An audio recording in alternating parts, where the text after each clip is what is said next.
We left off 738. The Chovos HaLevavos is giving an analogous situation. He says that if a person truly yearns to grow, for spiritual growth, for spiritual opportunity, Hashem will give him that ability to come upon many horizons that initially he had no relevance to. And situations will present themselves, opportunities to be able to actually actualize his yearnings and his aspirations. And you have levels of understanding that you never believed you'd be able to come upon. So he says, what's the analogous? A person is mentored by as an apprentice, and initially he's taught just the physical action. But as he begins learning, eventually he has a sense of what that is, and he's able to be creative and have understanding within that craft, even beyond what he was taught by his master, the apprentice himself. He says, when you study, when you're being taught, he says mathematical sciences, doesn't have to be that.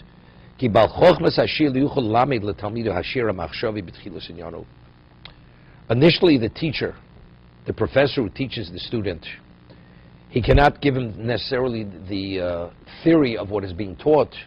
He just gives him the formula. He gives the practical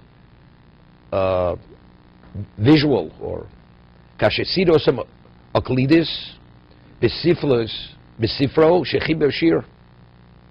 right? Once he understands the formulas, and he wants to come upon all the applications with initiative and with diligence, I mean, once he understands the structure, now he could apply himself to understand the inner workings of why it is the way it is. And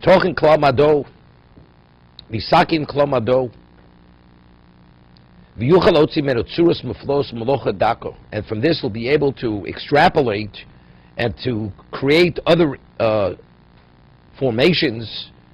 And what's Melocha Dako?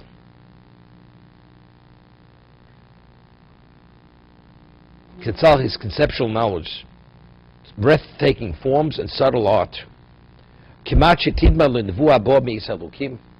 Like he comes upon things that he will never believe. It's like almost like prophetic. You know, it's interesting. There are many. What is the indication of a special teacher?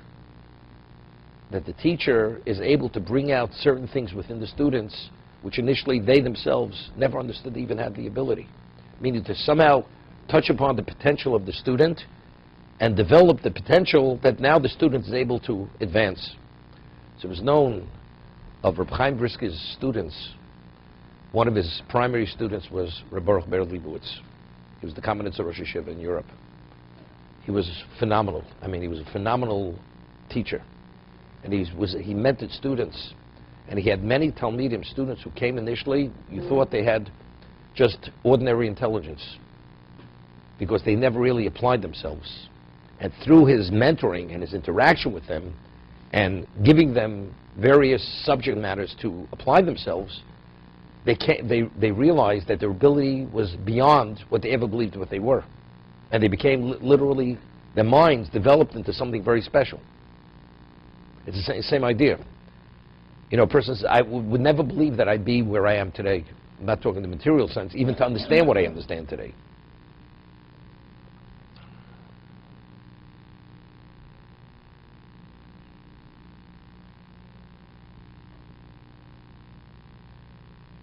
Like one of my children made a comment about a certain person who has a yeshiva, and he said to me, he says, you know, the man is a genius.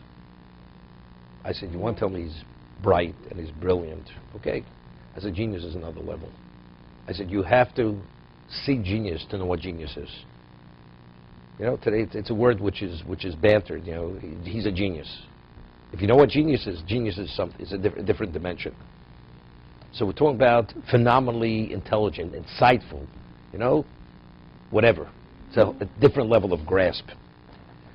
But he says it's kimat shedidma l'nevuah bo meis ha'elokim. It's almost on a prophetical level. It's like, how did you know that? How did you come upon that? Once told over a story that Reb Chaim Brisker, if you read about him, his mind was beyond anything we could imagine. Reb Chaim Soloveitchik. In a glance, he understood things, and he was able to put things together. It was just not to be understood. So he had a student, and the student left, and he was mentored by Einstein. Went to Germany, and he studied under Einstein. He became a physicist. He was a physicist in Princeton. And they asked him, who had a greater mind, Einstein or Reb Chaim Brisker? Not that he's necessarily qualified, because he left Reb Chaim. He studied under Reb Chaim Brisker for 20 years. So he said, this is what he said. He says, in terms of the initial understanding, Einstein did not compare to Reb Chaim Brisker. But after reflecting for days or months on a concept, Einstein's depth of understanding was greater than Reb Chaim Brisker. That's what he said. That was his evaluation of Reb Chaim Brisker versus Einstein, in terms of equating their geniuses, the level of genius of one to the other.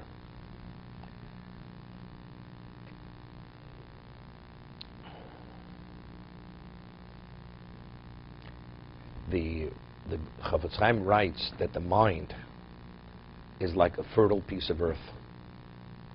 You leave it fallow, it's just a clump of earth.